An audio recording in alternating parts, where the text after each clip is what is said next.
गुरुर्देवो महेश्वरः गुरुसाक्षात् परब्रह्म तस्मै श्रीगुरुवे नमः।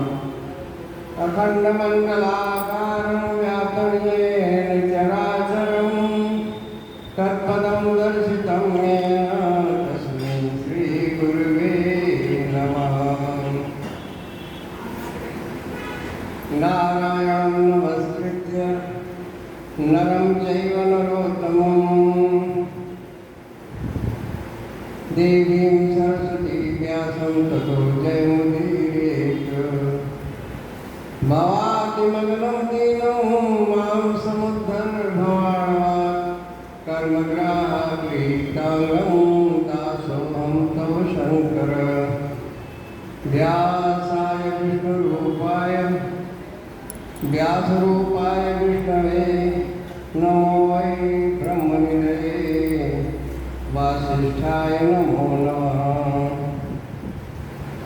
गङ्गातरङ्गरमणीयजटाकलापं गौरीं निरन्तरविभूषितवामभागं नारायणप्रियमनङ्गमदाकारं वाराणसीं पुरपतिं भज विश्वनाथम्। यस्याङ्के च विभाति भूधरसुता देवापगामस्तके बाले बालविदुर्गले च गर्गं यस्योरसि व्यालरा सोऽयं भूतिविभूषणः सुरवरः सर्वाधिका सर्वदा सर्वा सर्वगता शिवा शशिनिवासी शङ्करः भातु माम्। बंसी विभूषित करान्नवनीरदागा एकाम्बरा दुर्बिम्बफलाधरोष्ठा पूर्णेन्दु सुन्दरमुखादरबिम्बनेत्रा कृष्णात्परं किमपि तत्त्वमहं न जाने। कृष्णाय वासुदेवाय हरे परमात्मने प्रणतक्लेशनाशाय गोविन्दाय नमो नमः। लोकाभिरामं रणरङ्गधीरं राजीवनेत्रं रघुवंशनाथं कारुण्यरूपं करुणाकरण्यं श्रीरामचन्द्रं शरणं प्रपद्ये। अतुलितबलधामं हेमशैलाभदेहं कवचवनकृशानं ज्ञानिनामग्रगण्यं सकलगुणनिधानं वानराणामधीशं रघुपति प्रियभक्तं वातजातं नमामि।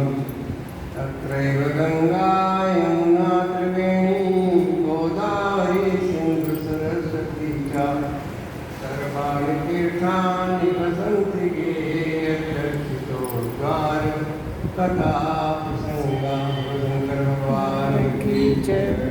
बोलो पार्वती मैया की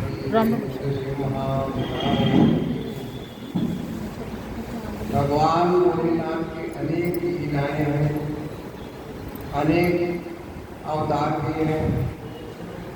नंदीश्वर जी कहते हैं कि व्यास जी, अब मैं परमात्मा शिव के जो सन्यासी के रूप में अवतार किए हैं, यतिनाथ के नाम से अवतार किए हैं, उनका वर्णन करता हूँ। अर्बुदाचल नामक पर्वत के पास एक भील रहता था जिसका नाम था आहू। उसकी पत्नी को लोग आहुका के नाम से पुकारते। वो उत्तम व्रत का पालन करने में धर्मपरायण, भक्तों की सेवा करने वाला, भगवान शिव का परम भक्त था। वह दोनों पत्नी शिव की आराधना पूजा में हमेशा लगे रहते थे।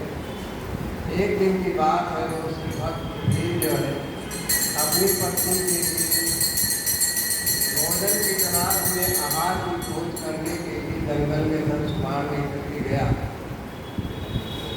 बहुत दूर चला गया। इसी समय संध्या काल में भील की परीक्षा लेने के लिए भगवान भोलेनाथ एक सन्यासी का रूप धारण करके उस भील के कुटिया में आकर इतने में ही उस घर का मालिक भील जो शिकार की खोज में गया हुआ तो वापस आ गया। उसने बड़े प्रेम से उन सन्यासी का भोलेनाथ से बड़ी विधिपूर्वक श्रद्धा के साथ पूजन किया। उसके मनोभाव की परीक्षा लेने के लिए यज्ञनाथ ने बड़ी विनम्र वाणी में, दीन वाणी में उससे कहा कि भील, आज मैं तुम्हारे यहाँ रहने के लिए आया हूँ, रात भर में रहूँगा, प्रातःकाल में चला जाऊँगा, मुझे स्थान दे दो। भील बोला, स्वामी जी आप ठीक है, फिर भी मेरी बात ध्यान से सुनो, मेरे पास इतनी पर्याप्त जगह नहीं है कि हम और हमारी पत्नी और आप दोनों एक जगह पर विश्राम कर सकें। फिर आपका रहना उसमें कैसे हो सकता है? भील की बात को सुन करके स्वामी जी वहाँ से चलने के लिए तैयार हो गए। अब भीलनी ने कहा, प्राणनाथ आप स्वामी जी को स्थान दे दीजिए, सायंकाल के समय कोई अतिथि किसी के घर पे आता है तो उसको वापस नहीं भेजना चाहिए, उसको कम से कम भोजन करा करके अवश्य भेजना चाहिए, नहीं तो वो गृहस्थ आश्रम का अपमान होता है और उसके दिए हुए सारे गुण को लेकर के वो अतिथि निराश होकर के चला जाता है। घर आएंगे इसका निराशा मतलब कहेंगे, अन्यथा हमारे देश धर्म के पालन में बाधा पहुँचे। आप स्वामी जी के साथ पूर्वक घर के भीतर रहिए, मैं अस्त्र शस्त्र लेकर के आपकी रक्षा करूँगा। पत्नी की बात को सुन करके भील ने सोचा स्त्री को घर से बाहर रहना ठीक नहीं है, घर से बाहर निकाल करके हम कैसे अंदर रह सकते हैं। सन्यासी जी का कहीं बाहर जाना भी उचित नहीं है, मेरे लिए अधर्म कारक होगा। ये दोनों ही कार्य गृहस्थ के लिए सर्वथा उचित, इसलिए मुझे ही घर के बाहर रहना चाहिए। भील ने सोचा कि सन्यासी और मेरी पत्नी घर के अंदर सुखपूर्वक रहेंगे, मैं घर के बाहर अस्त्र शस्त्र लेकर के रक्षा करूँगा, आगे जो होगा देखा जाएगा। ऐसा सोच करके आग्रह करके उसने स्त्री को सन्यासी जी को अपने घर के भीतर स्थान दे दिया और स्वयं भी अपने अस्त्र को लेकर के, अस्त्र शस्त्र को लेकर के बाहर, घर के बाहर खड़ा हो। रात में जंगली क्रूर एवं हिंसक पशु आए, शेर बाघ आए, सब आक्रमण करने लगे, उसे पीड़ा पहुंचाने लगे। उसने भी यथाशक्ति अपने को बचाने का प्रयास किया परंतु सफल नहीं हुआ। उन हिंसक पशुओं के द्वारा वो मारा गया। प्रातःकाल उठ करके जब सन्यासी बाहर निकले, भील की पत्नी भी बाहर निकली तो देखा कि उसे हिंसक पशुओं ने खा लिया है। तब उन्हें बड़ा दुख हुआ। सन्यासी को दुखी देख करके भीलनी दुख से व्याकुल होकर के धैर्यपूर्वक घबरा करके कहने लगे, स्वामी जी आप दुखी मत, जो जितने दिन के लिए आया हूँ तरह से रहेगा, किस लिए दुखी हो रहे हैं। इन भीलराज का तो जीवन आज धन्य हो गया कि एक अतिथि के सत्कार में, स्वागत में उनको स्थान दे करके इन्होंने अपने प्राणों की आहुति दे दी है। इनका तो कल्याण हो गया, ये धन्य और कृतार्थ हो गए। जो इन्हें ऐसी मृत्यु प्राप्त हुई जो दुर्लभ होती। मैं चिता की आग में जल करके इनका अनुसरण करना चाहती हूँ। मैं चाहती हूँ कि मेरे पति तो रहे नहीं, अब मैं भी अपने को चिता में भस्म कर दूँगी। इस प्रकार कह करके उसने एक चिता को तैयार किया और स्वयं चिता में जलने के लिए चली और उसमें प्रवेश किया। इसी समय भगवान शंकर अपने साक्षात रूप में प्रकट हो गए और उनकी प्रशंसा करते हुए बोले, तुम धन्य हो, धन्य हो, मैं तुम पर प्रसन्न हूँ, तुम इच्छा अनुसार वरदान मांगो, तुम्हारे लिए मेरे पास कुछ अदेय नहीं है, मैं सब कुछ दे सकता हूँ। भगवान शंकर को ये परमानंददायक उनका वचन सुनकर के पीढ़ी को बड़ा सुख मिला। भाव में विभोर हो गई, भगवान भोलेनाथ का दर्शन करती गई। उसकी अवस्था को लक्ष्य करके भगवान शंकर और भी प्रसन्न हो गए। उसके न मानने पर भी वरदान देते हुए बोले कि मेरा जो ये सन्यासी का रूप है, यदि रूप है कि वो भावी जन्म में हंस रूप से प्रकट होगा। अभी तो मैं यतिनाथ के रूप में आपके सामने आया हूँ, इसके बाद मैं हंसा अवतार लूँगा, तब भी आपका मैं सहयोग करूँगा। तुम दोनों परस्पर आपस में संबंध रचाओगे। एक भील जो है वो निषद देश में उनकी उत्तम राजधानी राजा भीलसेन का पुत्र नल के रूप में वहाँ पर होगा। उस समय नल के नाम से उसकी प्रसिद्धि होगी। तुम विदर्भ नगर में भीमराज की पुत्री दमयंती होगी। तुम दोनों का मिलकर के राजभोग भोगने के बाद तुम मोक्ष को प्राप्त करोगे, जो बड़े बड़े योगेश्वरों के लिए, ऋषियों मुनियों के लिए बड़ा दुर्लभ है। नंदीश्वर जी कहते हैं कि व्यास जी, ऐसा कह करके भगवान शिव उस समय एक रूप से साक्षात उसी स्थान पर स्थापित हो गए, प्रकट हो गए। उसी के नाम पर उस लिंग को अचलेश की संज्ञा दी जाती है, क्योंकि भीलनी का जो उद्देश्य था बड़ा ही अटल था। इसलिए भगवान भोलेनाथ उन पर कृपा करके वहाँ पर अचलेश के रूप में, शिवलिंग के रूप में विद्यमान हो गए। दूसरा जब जन्म हुआ तो आहुत नाम का भील जो था वो नल बना। आहुता जो उसकी पत्नी थी, दूसरे जन्म में दमयंती हुई। भगवान भोलेनाथ दोनों को मिलाने के लिए संदेश वाहक बने और हंस के रूप में आए। यहाँ की बात बताते थे, नल को नल की बात ना करते, उनकी जो उनका समाचार लोग बताते। इस प्रकार जन्म के सत्कार जन्म गुण से प्रसन्न होकर के भगवान शिव ने हंस धारण करके दोनों को पत्नी के रूप में नल और दमयंती का संबंध फिर से स्थापित हुआ।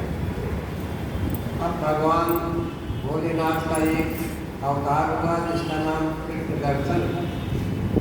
नंदीश्वर जी कहते हैं सनत कुमार जी, भगवान शंभु के एक उत्तम अवतार का वर्णन सुनो, जिसका नाम है कृष्ण दर्शन। जिसने राजा नरभट को ज्ञान प्रदान किया। एक राजा हुए थे बड़े धार्मिक, उनका नाम था नभग।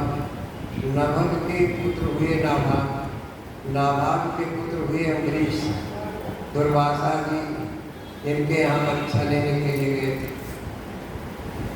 श्राद्ध देव नामक मनु के जो इक्ष्वाकु आदि पुत्र थे, उनमें नवम का नाम, जो नवा पुत्र था उसका नाम था नाभाग। नभग के पुत्र हुए नाभाग।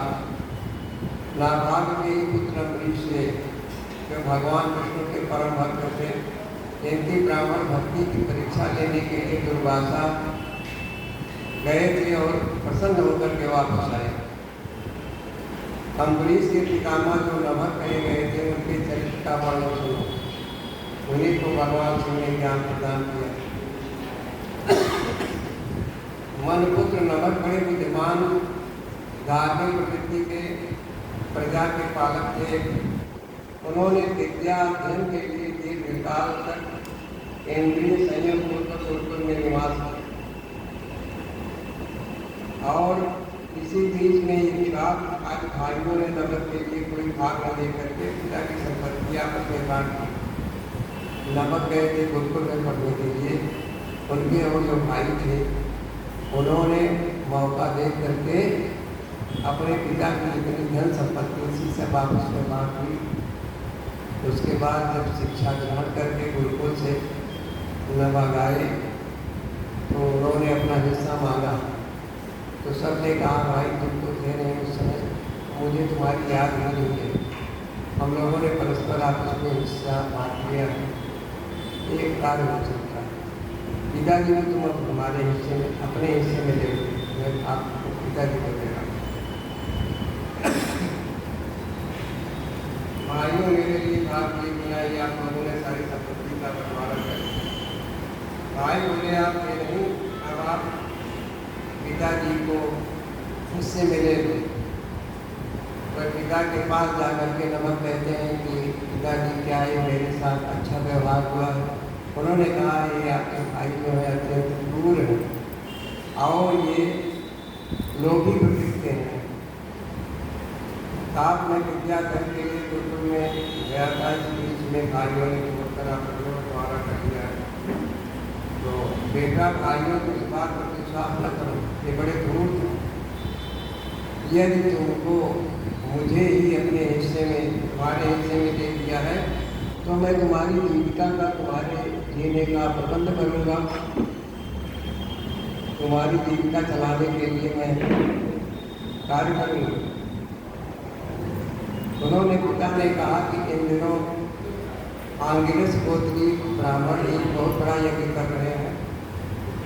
उस कर्म में जो छठे दिन का कार्य होता है, वेद में जो ऋचाएँ हैं वो भूल जाते हैं, तो इस प्रकार यज्ञ संपन्न नहीं हो सकता। तुम वहाँ जाओ और उस सूक्त का पाठ करके यज्ञ को सफल बनाओ।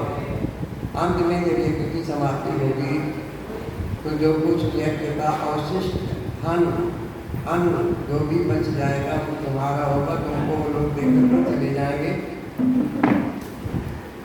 फल तुम्हें ले लेंगे। पिता की बात को सुन करके सत्यवादी नवक बड़ी प्रसन्नता के साथ उस यज्ञ के में गया और छठे दिन जो उच्चारण उनसे अशुद्ध होता था बड़े बड़े ऋषियों मुनियों से, और कार्य उन्होंने संपन्न कराया। तब यज्ञ का बचा हुआ जो सारा का सारा धन था प्रसन्न होकर के उन ऋषियों मुनियों ने कहा इसको तुम ले जाओ। सभी ऋषि मुनि स्वर्ग को चले गए। उस यज्ञ अशिष्ट जो यज्ञ से बचा हुआ शेष धन था उसको ग्रहण करने के लिए नमक जैसे ही वहाँ पर गए। उस समय सुंदर लीला करने वाले भगवान भोलेनाथ तत्काल प्रकट हो गए। उनके सारे बड़े सुंदर थे। गौरपुत्र गौरव कौड़ा संसार सारम विजेंद्रा सदा वसंतम विद्या वंदे भव भवानी से प्रत्यक्ष रूप में उनका दर्शन करते हैं। भोलेनाथ कहते हैं नभक तुम कौन हो जो इस धन को ले रहे हो? ये तो मेरी संपत्ति, यज्ञ से बचा हुआ जो धन होता है वो मेरा होता है, इस पर आपका अधिकार कैसे? ठीक ठीक बताओ।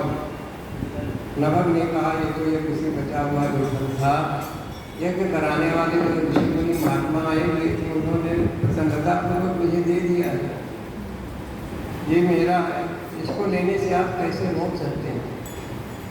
कृष्ण दर्शन जो भगवान भोलेनाथ के रूप में अवतरित थे, उन्होंने कहा था हम दोनों के झगड़े में जो विवाद हमारा आपका है, मैं कह रहा हूँ कि मेरी संपत्ति है, तुम कह रहे हो नहीं मुझे दिया गया, तो इसमें जो पंच होंगे निर्णायक होंगे वो आपके पिता होंगे। आप अपने पिता से पूछ करके आओ या उनको बुला करके ले आओ,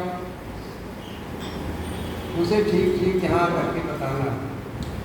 उनकी बात सुन करके नभक अपने पिता के पास गया और कहा आपने जो कहा था कि यज्ञ की पूर्ति कराइए, यज्ञ में जो धन अन्न बच जाएगा वो आपका होगा, परंतु ये आए हैं वो अपना अधिकार बता रहे हैं कि ये मेरा मन बोले का वह पुरुष जो तुम्हें तो धन लेने से रोक रहे हैं वो और कोई नहीं, भगवान भोलेनाथ तुम हो सकते हैं। यूँ तो संसार की सारी वस्तु जो है परमात्मा की है, भगवान भोलेनाथ की है, संपत्ति है, पर यज्ञ से प्राप्त हुए धन पर उनका विशेष अधिकार होता है, क्योंकि दक्ष प्रजापति के यज्ञ में उनको हिस्सा नहीं मिला हुआ। इस कारण से जब हम लोग हवन कराते हैं तो यज्ञ के और अंत में जो है पूर्णाहुति के हिस्सा करते हैं तो भगवान भोलेनाथ का वो भाग देते हैं आखिर होते। तो कह रहे हैं कि जो भी यज्ञ से अवशिष्ट धन अन्न बचा हुआ है वो सब भोलेनाथ का है। इसमें उन्होंने सत्य ही कहा, भगवान शिव तुम पर कृपा करेंगे जाकर के तुम मुझसे क्षमा याचना करो कि मैंने अनाधिकार चेष्टा की थी, ये तो धन आपका ही है, इस प्रकार नमक जाते हैं और भोलेनाथ से कहते हैं कि पिता की आज्ञा लेकर के हम आए हैं। हाथ जोड़कर बोले, परमेश्वर महेश्वर, ये सारी त्रिलोकी आपकी है, फिर यह किसी बचे हुए धन के लिए तो कहना है क्या है? निश्चय ही इस पर आपका विशेष अधिकार है। मेरे पिता ने निर्णय दिया, नाथ मैंने यथार्थ बात न जानने के कारण तो हम बस आपसे भूल किए, लोभ किया है। इस धन को प्राप्त करने के लिए उसे आप क्षमा कर दीजिए। मैं आपके चरणों में नतमस्तक हूँ, ये प्रार्थना करता हूँ आप उस पर प्रसन्न हो जाइए। ऐसा कह करके नमक ने अत्यंत दीनता पूर्वक हृदय से हाथ जोड़ करके महेश्वर कृष्णदेव तक कृष्ण दर्शन का की ओर देखते हैं। उधर श्राद्ध देव ने ही अपने अपराध के लिए क्षमा मांगने के लिए भोलेनाथ के पास आ गए। पिता पुत्र दोनों भगवान भोलेनाथ से क्षमा मांग रहे हैं।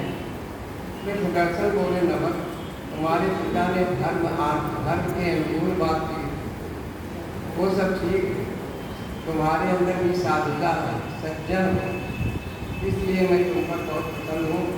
कृपा पूर्वक तुम्हें सनातन ब्रह्म तत्व का ज्ञान प्रदान करता हूँ। भगवान भोलेनाथ ने नमक को ज्ञान दिया। गुरुकुल के अध्ययन के बाद भी जो शेष रह गया था, भगवान भोलेनाथ ने नमक को ज्ञान कराया और विपुल भोगों का उपभोग करके अंत में भगवान श्री के धाम गए। इस प्रकार तुमसे मैंने भगवान श्री के कृष्ण दर्शन नामक अवतार का वर्णन किया। अब नंदीश्वर जी कहते हैं कि सनत कुमार, आप तो परमेश्वर के शिव के अवधूतेश्वर नामक अवतार का वर्णन सुनो।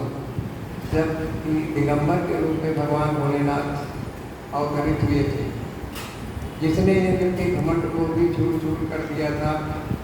बहुत पहले की बात है। इंद्र संपूर्ण देवताओं तथा बृहस्पति को लेकर के कैलाश पत्थर पर भोलेनाथ से मिलने की इच्छा से जा रहे थे।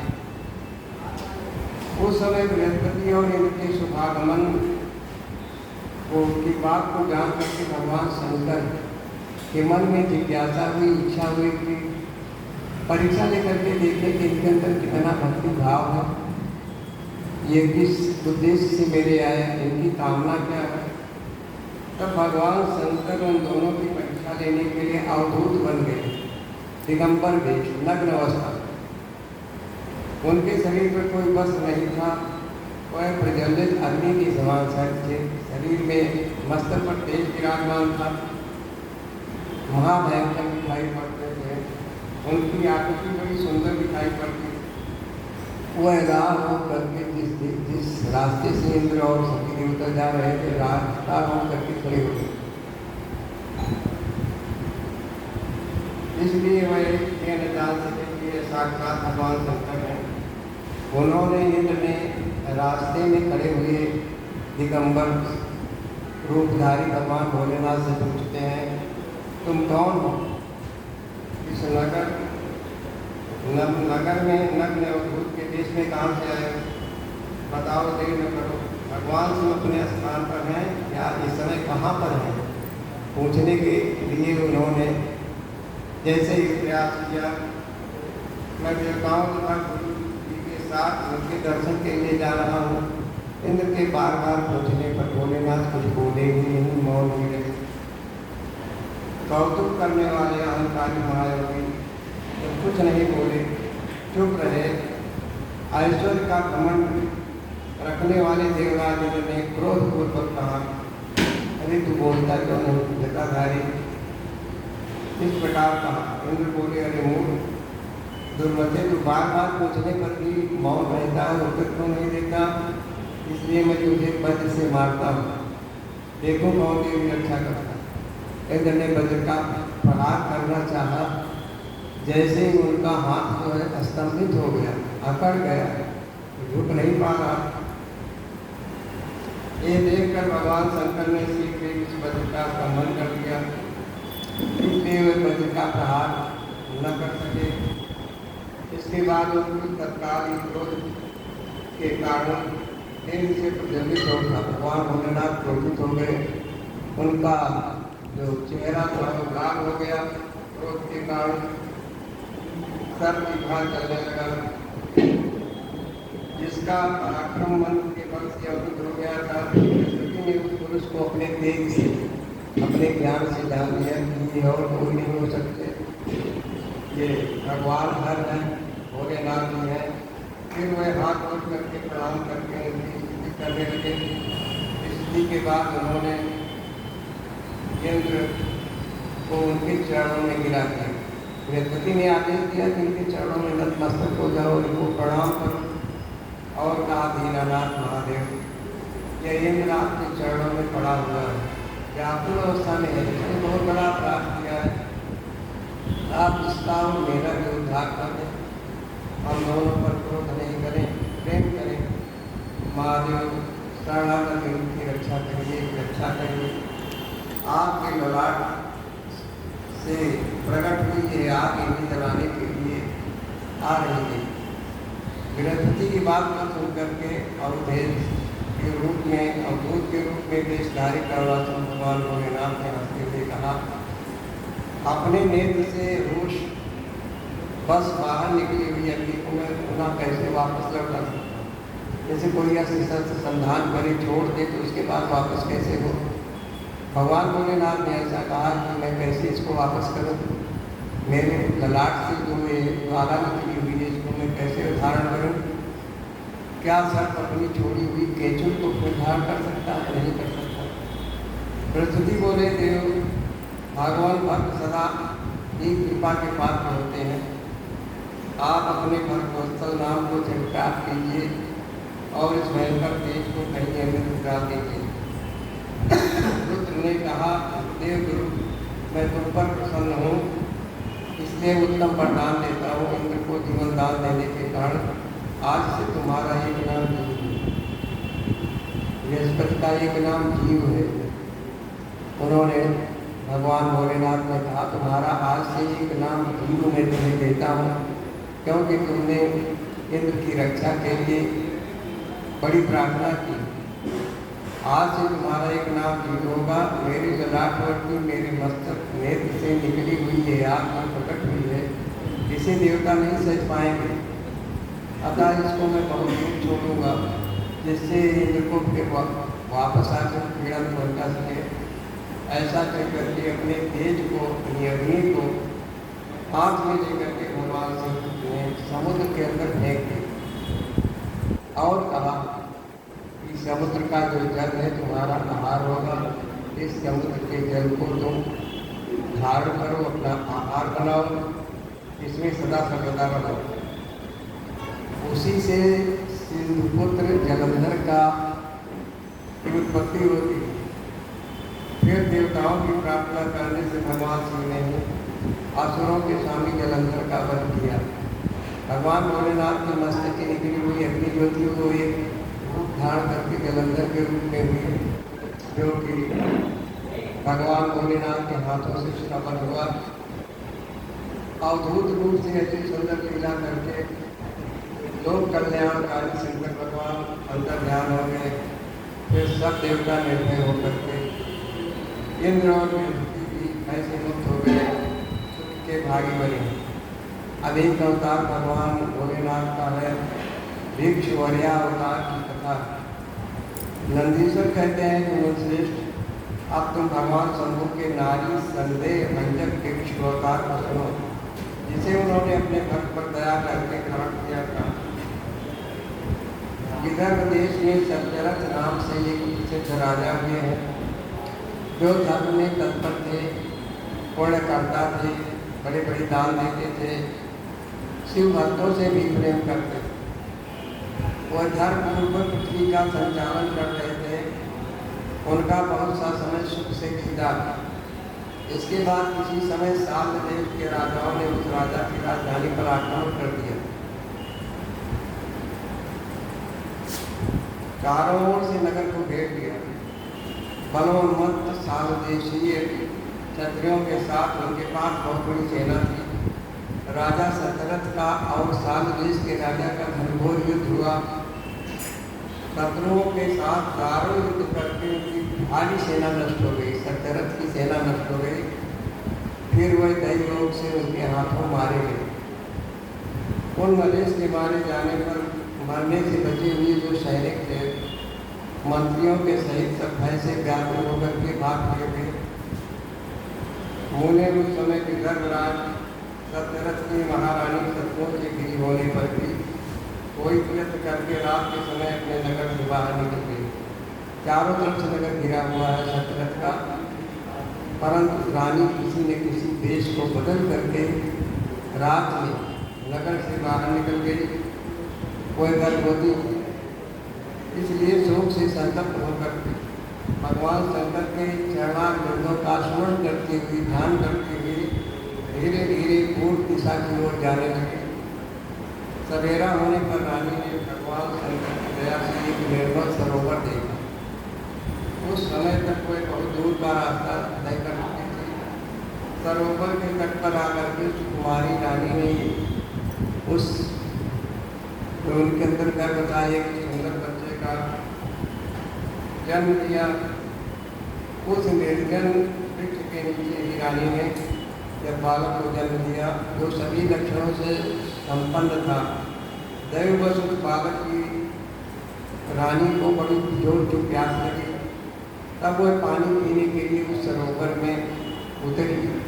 इतने में ही एक बड़े भारी ग्राह ने उनके पैर को पकड़ लिया और रानी को अपना आहार बना लिया। वो बालक पैदा होते हुए ही अनाथ हो गया। वो उस वृक्ष के नीचे तड़प रहा था, रो रहा था। माता पिता से हीन था। तालाब के किनारे से जोर जोर से रोने की आवाज़ आई तो उस शिशु की रक्षा के लिए एक ब्राह्मणी वहाँ पर प्रकट हो गई। वो विधवा की घर पर भीख मांग करके हर घरों में जा करके अपना गुजारा करती थी और अपने एक वर्ष के बालक को गोद में लिए हुए उस बालक के तक पर पहुँची। उसका अपना भी एक बालक था। उसने एक अनाथ शिशु को इस अवस्था में देखा जो बड़े जोर से रो रहा था। निर्जन मन में उस बालक को देख करके ब्राह्मणी को बड़ा आश्चर्य हुआ।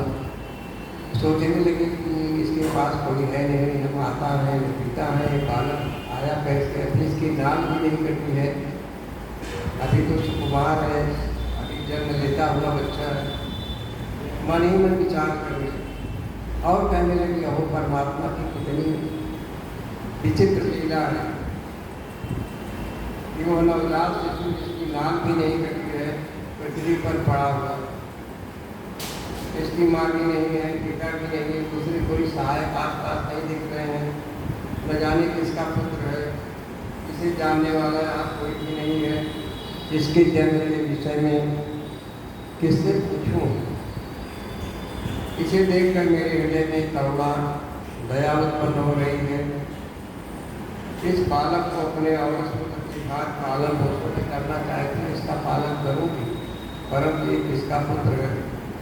एक ज्ञान होने पर, पता लगने पर मेरे पुत्र जो है मेरे से छिन जाएगा, हुआ करके ले जाएगा। ऐसे जो विचार में उतना बड़ी पड़ी रही। तब एक आशा की किरण उसके मन में आई। ब्राह्मणी जब इस प्रकार विचार कर ही रही थी, उसी समय भक्त दर्शन भगवान शंकर ने बड़ी कृपा की, दर्शन दिया। एक सन्यासी का रूप धारण करके वहाँ पहुँच गए, जहाँ वो ब्राह्मणी संदेह में पड़ी हुई थी और यथार्थ बात को जानना चाहती। भिक्षु का रूप धारण करके आए हुए भगवान भोलेनाथ हंस करके कहने लगे, ब्राह्मणी अपने चित्त में संदेह मत करो, दुख मत प्रकट करो, ये बालक बड़ा पवित्र है, तुम इसे अपना एक पुत्र समझो, प्रेम पूर्वक इसका पालन करो। ब्राह्मणी बोली, प्रभु आप मेरे भाग्य से यहाँ आए हुए हैं, इसमें कोई संदेह नहीं है। मैं आपकी आज्ञा से इस बालक को अवश्य ही पालूंगी। मैं विशेष रूप से जानना चाहती हूँ कि वास्तव में है कौन, किसका पुत्र है और आप कौन है जो इस समय यहाँ आए। ईश्वर मेरे मन में बार बार ये बात आती है कि आप कौन सिर्फ भगवान श्री जी तो हैं, और एक बालक पूर्व जन्म में आपका भक्त रहा होगा, जिसके कारण आप रक्षा करने के लिए इस समय आप मेरे पास आए हुए हैं। ये बालक पूर्व जन्म में आपका भक्त रहा, इसे भोग करके फिर से आपकी कृपा से इसका परम कल्याण होना है। मैं भी आपकी माया से मोहित होकर के अपना रास्ता भटक करके यहाँ पहुँच गई। आपने इसके पालन के लिए मुझे यहाँ भेजा। शिव ने कहा, प्राणी सुनो, ये बालक शिवभक्त विदर्भराज सत्यरथ का पुत्र है। सत्यरथ को साल देश के राजा ने युद्ध करके पराजित करके उसका वध कर दिया। उनकी पत्नी अत्यंत व्यग्र अवस्था में, गर्भावस्था में आई और प्यास से पीड़ित होकर के बच्चे को जन्म दे करके सरोवर में पानी पीने के लिए गई। वहाँ पर उसने एक ग्रास द्वारा मारी गई। ये बालक अनाथ है। सवेरा होने पर वह प्यास से पीड़ित होकर के सरोवर में। ब्राह्मणी ने पूछा, दुष्टदेव, क्या कारण है कि इसके पिता राजा सत्यरथ से भोगों के बूढ़ों के बीच में विशाल देश राजाओं के द्वारा मारे? पूछ रहे कि किस अपराध के कारण ऐसी घटना हुई है? सत्यरथ कैसे मारे गए? उनका अपराध क्या था? किस कारण से इस शिशु की माता को ग्राम में खा लिया? ये शिशु जो जन्म से ही अनाथ और बंधुहीन हो गया, इसका क्या कारण है? मेरा अपना पुत्र भी अत्यंत दरिद्र है, किस कारण से है? ये सब क्या है?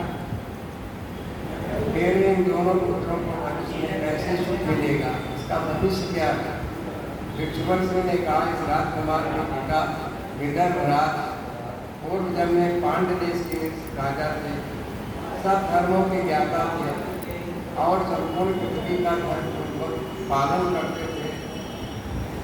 एक दिन प्रदोष काल में राजा भगवान शंकर का पूजन करते और बड़ी भक्ति से त्रिलोकीनाथ महादेव जी की आराधना में लगे हुए थे। उसी समय नगर में बड़ा भारी शोर शराबा हुआ, कोलाहल हुआ। उसे सुन करके शब्द को सुन करके राजा ने भी मेरी भगवान शंकर की पूजा छोड़ दी, उठ करके उधर चले गए। क्षोभ पहले की आशंका से राघव से बाहर निकल गए। इसी समय राजा का महाबली मंत्री शत्रु को पकड़ करके उनके समीप ले आया। वो शत्रु पांडराज का ही सामंत था। उसे देख करके राजा ने तुरंत उसका सिर कटवा दिया। पूजा करने बैठे थे भोलेनाथ। जब कोलाहल हुआ तो वहाँ पर पूजा छोड़ करके गए और एक सामंत था जो उनका ये बड़ा था, उसका सिर क्रोध में आकर के कटवा दिया। फिर पूजा को छोड़ करके नियम को भंग करके बिना पूजा किए ही राजा ने रात में भोजन कर लिया। इसी प्रकार राजकुमार भी प्रदोष काल में शिव जी की पूजा के बिना ही भोजन करके सो गए। वही राजा दूसरे जन्म में विदर्भराज हुआ, जिसका नाम सत्यरथ था।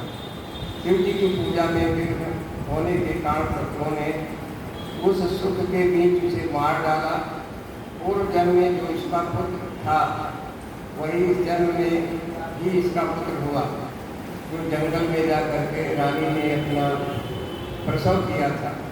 शिव जी की पूजा का उल्लंघन करने के कारण यह पिता को प्राप्त हुआ, जिसकी माता ने पूर्व जन्म में छल से अपनी सौर को मार दिया था। उस पाप के कारण इस जन्म में ग्राह के द्वारा वो घसी गई, मारी गई। ब्राह्मणी ने तुम्हारा जो पुत्र है, जो इसके विषय में जो पूछ रहे हो, पूर्व जन्म में उत्तम ब्राह्मण था। इसने सारी ज्ञान केवल दान देने में, दान लेने में ही बिताई थी, कभी दान नहीं किया, यज्ञ आदि सत्कर्म नहीं किए, इसलिए पिता को प्राप्त हुआ। वास्तव में जो इस जन्म में दान देता है, उसी को ही आगे जाकर के भविष्य में धन मिलता है। इसीलिए कहा गया कि जो कुछ मिला हुआ हमको इस जन्म में, वो प्रभु की बहुत बड़ी कृपा है। हमने इस जन्म में अच्छा कर्म किया है, इसलिए मिला हुआ है। अगर इस जन्म में भी वो कार्य करेंगे तो आगे लोग परलोक दोनों सुधरेगा। उस दोष का निवारण करने के लिए अपने भगवान शंकर की शरण में जाओ। ब्राह्मणी को कह रहे हैं भोलेनाथ कि तुम भगवान शंकर की शरण में जाओ। दोनों बालक यज्ञोपवीत संस्कार के बाद भगवान शिव की आराधना करें।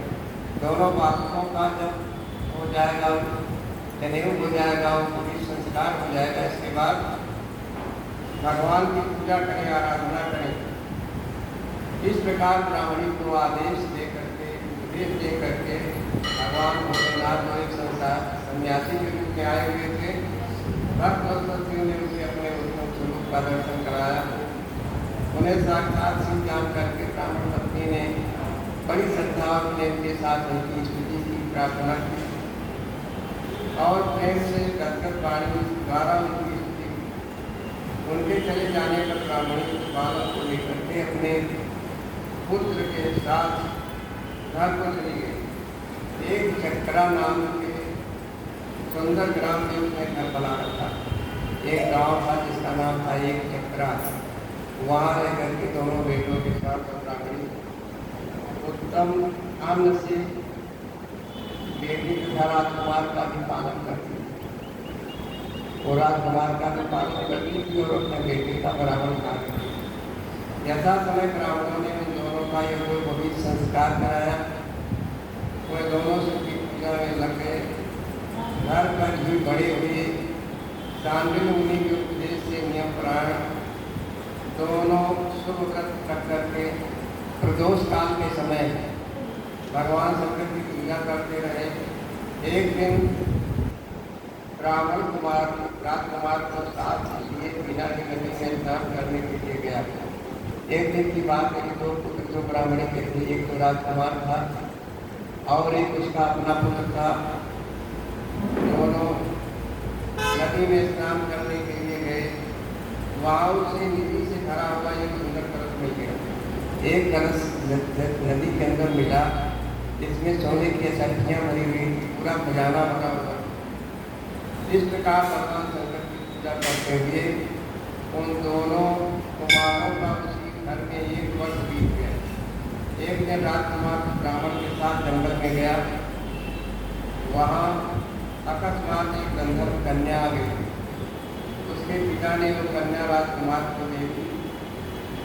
गंधर्व कन्या से विवाह करके राजकुमार निष्कंटक राज्य भोगने लगा। जिस ब्राह्मण पत्नी ने पहले अपने उनका पालन पोषण किया था, वही उस समय राजमाता हुई और वो ब्राह्मण कुमार उसका भाई हुआ। अब उस राजकुमार को अपार धन मिल गया नदी में स्नान करते हुए। और राजा का नाम धर्मबुद्ध था। उसने अपने यहाँ संरक्षण किया। राजकुमार के रूप में फिर से अपनी प्रतिष्ठा आ गया। इस प्रकार देवेश्वर शिव की आराधना करके राजा धर्मबुद्ध अपनी उस रानी के साथ विदर्भ देश में राजनीतिक सुख का उपभोग करने लगे। ये मैंने तुमसे शिव के भिक्षुवर्य अवतार का वर्णन किया, जिन्होंने राजा धर्मबुद्ध को बाल्यकाल में ये सुख प्रदान किया। ये पवित्र आख्यान पाप को रद्द करने वाला है, चारों पुरुषार्थों को देने वाला है, इच्छा को अभीष्ट इच्छा को देने वाला है। ये संपूर्ण लोक में संपूर्ण भोगों का भोग करके अंत में भगवान के धाम को ले जाता है। अब भगवान की सुरेश्वरा अवतार का वर्णन करते हैं। संत कुमार जी कहते हैं, अपने परमात्मा के सुरेश्वरा अवतार का वर्णन करता हूँ, जिन्होंने धर्म के बड़े भाई उपमन्यु का शासन किया।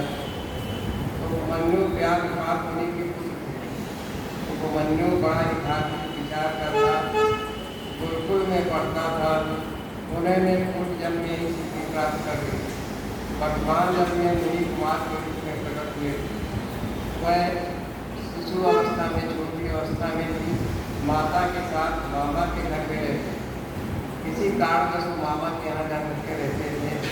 बड़ी गरीबी थी, इसलिए माँ जो है उनको लेकर के उपमन्यु को मामा के घर में पूजा करते थे। और दैववश दरिद्रता को भोग रहे थे। एक दिन उन्हें बहुत कम दूध पीने को मिला। बच्चे को दूध कम मिला पीने के, इसलिए अपनी माता से बारंबार दूध के लिए आग्रह कर रहा था कि माँ मुझे दूध कम मिला, मुझे और दूध चाहिए। उनकी तो अपनी माता ने घर के भीतर जा करके ये उपाय किया, कहाँ से लाएंगे दूध है नहीं। उस उछल वृत्ति से लाए हुए कुछ बीजों को, कुछ बीज थे जिनको सिंह सा पीस करके पानी के साथ मिलाया और कहा बेटा लो ये दूध नहीं पी लो। नकली दूध को पी करके बालक उपमन्यु बोले ये तो दूध नहीं माँ, इतना कह करके उसने जोर से बोलने लगे। देखेगा रोना रोना सुन करके माँ को बड़ा गुस्सा, अपने हाथ से उपमन्यु आंखों की आंखों से पूछ करके उनकी लक्ष्मी जैसी माता ने कहा बेटा हम लोग सदा वन में रहते हैं, निवास करते हैं, हम यहाँ दूध कहाँ से मिले। भगवान शिव की कृपा के बिना किसी को दूध दूध धन लक्ष्मी कुछ भी प्राप्त नहीं होती है। बस उस जन्म में भगवान शंकर के लिए जो किया हुआ कर्म है वही इस जन्म में दूसरे जन्म में यहाँ करके भूतल पर जो है मिलता है, प्राप्त होता है। माता की बात को सुन करके मनु ने भगवान से की आराधना करने का निश्चय किया। भगवान भोलेनाथ की मिलता है चढ़ने को न जाऊँ। वह तपस्या के लिए हिमालय पर्वत पर गए और वहाँ वाल पी करके रहने लगे। खाने पीने में कुछ था नहीं, वाल पी करके तपस्या करने लगे। उन्होंने 8 मीलों का एक सुंदर भवन बनाया और उसके भीतर मिट्टी के शिवलिंग की स्थापना करके उसमें माता पार्वती सहित भगवान का पूजन करने लगा। मंत्र के उच्चारण शाम शिव की पूजा करने लगा। माता पार्वती को उसका ध्यान करके उनकी पूजा करने के बाद पंचाक्षर मंत्र जो है वो नमः शिवाय का जप करते थे। दीर्घ काल बहुत सैकड़ों साल तक वो तपस्या करता रहा। सनत कुमार जी बालक उपमन्यु की तपस्या से चराचर प्राणियों के सही समस्त देवता ऋषि मुनि सब जो है त्रिलोकी सब संतप्त होने लगे। भगवान शंकर उनके समीप पधारे अपनी बात की रक्षा लेने के लिए। उस समय शिव ने देवराज इंद्र का, पार्वती ने सची का, नंदेश्वर कृष्ण ने ऐरावत हाथी का तथा शिव के घरों में संपूर्ण देवताओं का उद्धार कर भगवान भोलेनाथ की जितनी जमात वो सब अपना अपना अलग अलग रूप बनाए हुए। भगवान शिव जी थे इंद्र के रूप में, पार्वती जो है इंद्राणी बनी हुई थी, नंदेश्वर जो थे कृष्ण को ऐरावत हाथी बने हुए।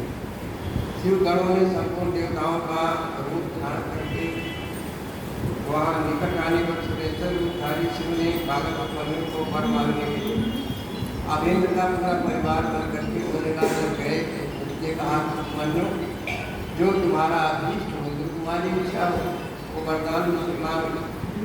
उपमन्यु ने पहले तो शिव भक्ति मांगी, मुझे शिव की भक्ति संपूर्ण रूप से मिले।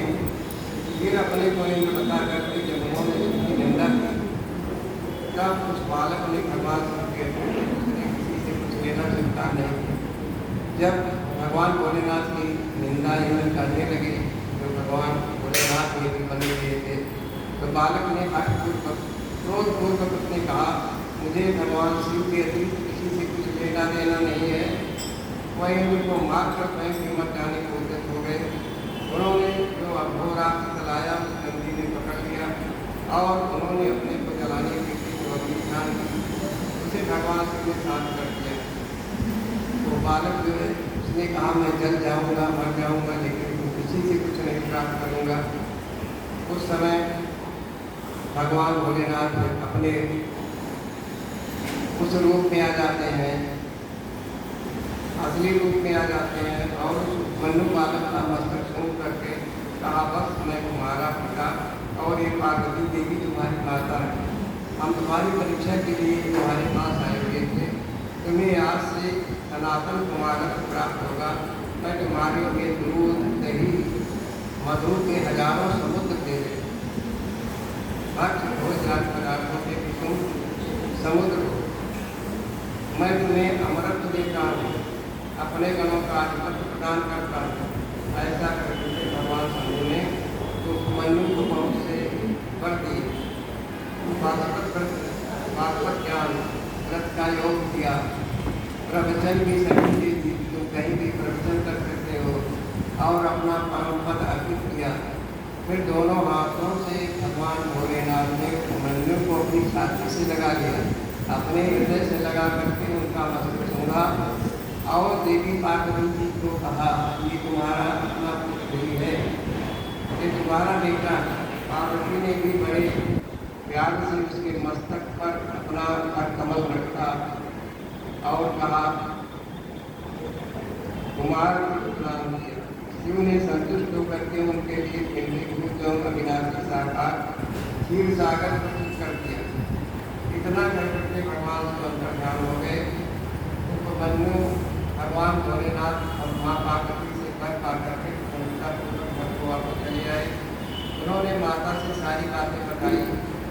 तो करके माता को बड़ा हर्ष हुआ।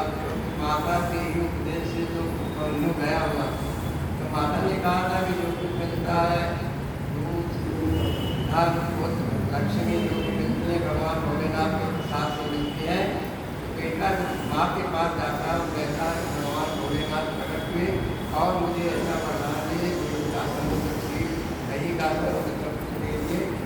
तो माता प्रसन्न हुई। इतना कह करके जब माता के चरणों में उसने अपना सिर झुकाया।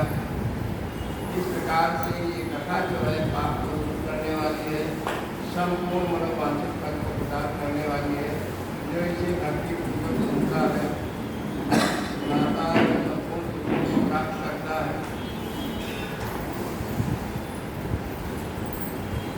अब इसके बाद शिव जी की किरातावतार की कथा है।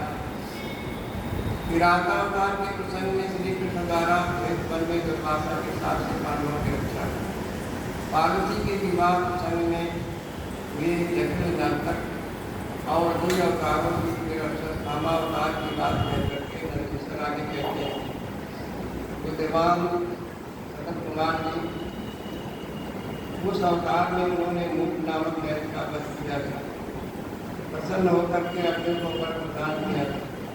जब सुयोधन ने महाबली पांडवों को द्वय ने जीत किया था और वहीं में पांडवों के सूर्य द्वारा वही काम को लेकर के एक बार की बात है। दुर्योधन तो बड़ा ही दुष्ट प्रतीक का था। दुर्योधन ने दुर्वासा को प्रेरित किया। जब भी जंगल में पांडव निवास करते थे कि जा करके देखो तुम्हारा कितना स्वागत होता है, आप उनके यहाँ जाइए। तो दुर्योधन के मन में ये बात थी कि वहाँ जब ये दुर्वासा जाएंगे उनका स्वागत सत्कार नहीं होगा, जंगल में होगा क्या, तो श्राप लेकर के चले आएंगे और मेरा कार्य बन जाएगा। इस प्रकार वहाँ पर दुर्वासा पहुँचते हैं। उस समय कुछ भी नहीं था। तो द्रौपदी थी। द्रौपदी ने भगवान कृष्ण को याद किया, स्मरण किया। भगवान अभी समय में क्या था, ऐसे महात्मा आए हुए हैं जो बड़े ही क्रोधी स्वभाव के हैं, मैं इनका भोजन प्रसादी कैसे दूँ। तो कृष्ण भगवान ने उनको प्रेरणा दी कि द्रौपदी जरा देखो बटलोई में कहीं कुछ है लगा हुआ। तो देखा तो एक सांप का पत्ता उसमें लगा हुआ था। तब ये वरदान मिला हुआ था। सूर्य भगवान ने द्रौपदी को एक बटलोई दी थी, उसमें अगर कुछ भी शेष रहेगा तो उसमें चाहे जितने लोगों को खिलाना चाहो खिला सकती हो, अच्छे भंडार के रूप में प्रस्तुत होगा। साग के पत्ते का भोग लगा करके उन सभी तपस्याओं को तृप्त कर दिया द्रौपदी ने। फिर जो दुर्वासा अपने शिष्यों को तृप्त हुआ जान करके वहाँ से चलते बने। इस प्रकार श्री कृष्ण की कृपा से पांडवों की सदा रक्षा होती रही है। द्रौपदी के धर्म की रक्षा हुई।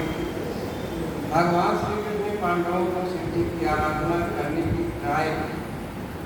फिर व्यास जी ने भी आगे कि उन्हें शंकर जी के आराधना का आदेश दिया। शिव जी संपूर्ण दुखों का विनाश करने वाले हैं। भक्ति करने से थोड़े ही समय में प्रसन्न हो जाते हैं। इसीलिए सभी लोगों को शंकर जी की सेवा करनी चाहिए। महेश्वर प्रसन्न होने पर भक्तों की सारी समस्याएं, सारी अभिलाषाएं पूर्ण हो जाती हैं, सारी समस्याओं का निराकरण हो जाता है। यहाँ तक कि वह इस लोक में हर प्राणी को भोग और मोक्ष दोनों प्रदान कर सकते हैं। ये बिल्कुल निश्चित बात है। इसलिए मुक्ति और मुक्ति के फल की कामना रखने वाले भक्त को भगवान शिव की पूजा अवश्य करनी चाहिए। अब अर्जुन पहले जड़ता को प्रतिक्रिया का करें। व्यास जी ने कहा कि एक शक्ति विद्या है, शक्ति माने होता ये नहीं। उस विद्या का जप करें, उनके प्रभाव से जो है भगवान भोलेनाथ की पूजा की जाए, आराधना की जाए, सफल होगी। प्रसन्न होने पर सर्वदा फूलों का नाश करते रहेंगे। फिर शिव जी का श्रेष्ठ मंत्र प्रदान किया। नंदीश्वर जी कहते हैं कि सनत कुमार जी बना के करके व्यास जी अर्जुन को बुला करके उन्हें शक्ति विद्या का नियम साधना का उपदेश देते हैं। तब ईश्क बुद्धि वाले अर्जुन ने स्नान करके पूरब की ओर मुख करके आसन लगा करके उस विद्या को ग्रहण कर लिया। व्यास जी बोले पाठ अब तुम यहाँ से परम रमणीय इंद्रकील पर्वत पर जाओ और वहाँ जाह्नवी के तट पर गंगा जी के तट पर बैठ करके सम्यक रूप से साधना करो। ये विद्या इस रूप से तुम्हारा सदा करती रहेगी। अर्जुन को ऐसा आशीर्वाद देते हुए व्यास जी पांडवों से कहने लगे, श्रेष्ठों तुम सब लोग धर्म पर बने रहो, इससे तुम्हें सर्वथा से सिद्धि प्राप्त होगी। इनमें अन्यथा विचार करने की आवश्यकता नहीं है। नंदीश्वर जी कहते हैं कि भरत कुमार जी उन पर व्यास उन पांडवों को आशीर्वाद देते हैं। शिव जी के चरण कमलों का स्मरण करके तुरंत वहाँ से अदृश्य हो जाते हैं, प्रज्ञान हो जाते हैं। उधर शिव के मंत्र को धारण करके अर्जुन में अनुपम तेज ज्ञात होते हैं, शक्ति प्रदान लगे। वह उस समय उद्दीप्त हो उठे। अर्जुन को देखकर किसी पांडवों को निश्चय हो गया कि अवश्य हमारी विजय होगी, क्योंकि अर्जुन में विपुल तेज उत्पन्न हो गया है। तब उन्होंने अर्जुन से कहा, व्यास जी के कथन से ऐसा लगता है इस कार्य को केवल तुम ही कर पाओगे, हम चारों भाई नहीं कर सकते, ये दूसरे के द्वारा सिद्धि नहीं प्राप्त कर सकते। तब अर्जुन ने चारों भाइयों तथा प्रकृति से अनुमति मांग करके तपस्या करने के लिए उस वन में चले गए। लोगों को अर्जुन के विषयों का दुख तो हुआ, लेकिन अपने कार्य की सफलता के लिए उन्होंने इस पर ध्यान नहीं दिया। मन ही मन प्रसन्न होते हुए इंद्रकील पर्वत पर अर्जुन पहुँच जाते हैं और वहाँ पर गंगा जी के समीप एक मनोहर स्थान पर वट वृक्ष की छाया में, जो स्वर्ग से भी बड़ा उत्तम स्थान था, वहीं रुक गए। वहाँ उन्होंने स्नान करके अपने गुरु का ध्यान करके भगवान भोलेनाथ का ध्यान करके स्वयं ही अपना वेश बनाया। फिर पहले मन ही मन इंद्रियों का वश करके इंद्रियों पर काबू करके आसन लगा करके बैठ गए। इसके बाद शिवलिंग का निर्माण किया और तीनों समय स्नान करके बारंबार भगवान भोलेनाथ की पूजा करते रहे। तो इतने गुप्तचर थे वहाँ पर रहने वाले, जिस स्थान पर गए थे वहाँ के राजा जो है भयभीत हो गए, सोचने लगे ये यहाँ कब आ गया, ऐसे हो गए कि कौन। पुनः उन्होंने ऐसा विचार किया कि ये घटना केंद्र को बता देनी चाहिए। ऐसा सोच करके तत्काल उनके अनुचर जो थे उसके पास गए, क्योंकि कोई भी किसी पर उत्तर पर तपस्या करता था तो इंद्र को मन में शंका होती, इंद्र भयभीत हो जाता था, जैसा न हो मेरे सिंहासन को ले ले। गुप्तचरों ने कहा, देवेश वन में एक पुरुष तपस्या कर रहा है, परंतु हमें पता नहीं वो है कौन। अग्नि के समान उसी के तेज से ये सब संतप्त हो रहा है। हमने उसका चरित्र भी आपसे निवेदित कर दिया है, अब आप जैसा चाहे वैसा करें। नंदीश्वर जी कहते हैं, सनत कुमार जी उन गुप्तचरों के कहने पर अपने पुत्र अर्जुन का सारा मतलब ज्ञान हो। तब उनको ज्ञान हुआ ये तो अपना ही पुत्र है। इंद्र ने सोचा कि अर्जुन तपस्या कर रहा है। तब वह पर्वत ऋषियों को विदा करके स्वयं वहाँ जाने का विचार करने लगे। इंद्र अर्जुन की परीक्षा के लिए एक बूढ़े ब्रह्मचारी का ब्राह्मण का वेश बना करके घर जाते हैं। उस समय उन्हें आया देख करके पांडुपुत्र अर्जुन ने उनकी पूजा और फिर उनकी स्तुति करके आगे खड़े होकर के पूछने लगे, ब्राह्मण बताइए इस समय कहाँ से आपका शुभागमन हुआ। वो नहीं जान रहा, अर्जुन नहीं जान रहा है कि इंद्र ने आए। इस पर ब्राह्मण नारेंद्र ने अर्जुन को ऐसे वचन कहे जिससे वो तब से दिख जाए, तब से निरत हो जाए। पर जब अर्जुन को निश्चय देखा कि ये अटल है, तपस्या करेगा ही, तब अपने स्वरूप के प्रकट होकर के इंद्र ने अर्जुन को भगवान शंकर का एक मंत्र बताया और उसका जप करने की आज्ञा दी। इसके बाद अपने अनुचरों को सावधानी के साथ अर्जुन की रक्षा के लिए जो सूचना देने के लिए उनके पास गए हुए थे, कोई तपस्वी आया है, उनको सेवा में लगा दिया। इनकी सुरक्षा होनी चाहिए। भद्र, तुम कभी भी प्रमादपूर्वक राज्य नहीं करना चाहिए, परंतु ये विद्या तुम्हारे लिए श्रेष्ठ होगी। इंद्र कह रहे हैं कि विद्या जो मैं तो मंत्र बता रहा हूँ, ये आपकी सदा सर्वदा रक्षा करेगी। प्रमाद नहीं करना चाहिए, आलस नहीं करना चाहिए। रक्षक तो भगवान श्री जी हैं। वह संपत्तियाँ और फल मोक्ष दोनों को समान रूप से देते हैं। नंदी जी कहते हैं, शरद कुमार जी इस प्रकार अर्जुन को वरदान दे करके देवराज का स्मरण करते हुए अपने कौन को अपने अमरावती को लौटे। तब महावीर अर्जुन ने सुरेश्वर को प्रणाम किया, इंद्र को प्रणाम किया और फिर वे मन को बस में करते इंद्र के उपदेश के अनुसार श्री जी की आराधना में लग गए। गुरु शंकर भगवान की जय।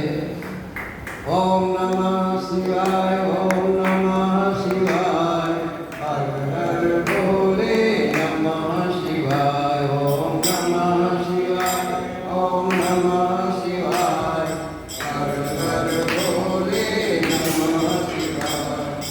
जटाधराय शिव जटाधराय, हर हर भोले नमः शिवाय। जटाधराय शिव जटाधराय, हर हर भोले नमः शिवाय। ओम नमः शिवाय, ओम नमः शिवाय, हर हर भोले नमः शिवाय। गंगाधराय शिव गंगाधराय, हर हर भोले नमः शिवाय। ओम नमः शिवाय, ओम नमः शिवाय, हर हर भोले नमः शिवाय। रामेश्वराय शिव रामेश्वराय, हर हर भोले नमः शिवाय। रामेश्वराय शिव रामेश्वराय, हर हर भोले नमः शिवाय। ओम नमः शिवाय, ओम नमः शिवाय, हर हर भोले नमः शिवाय। नंदीश्वराय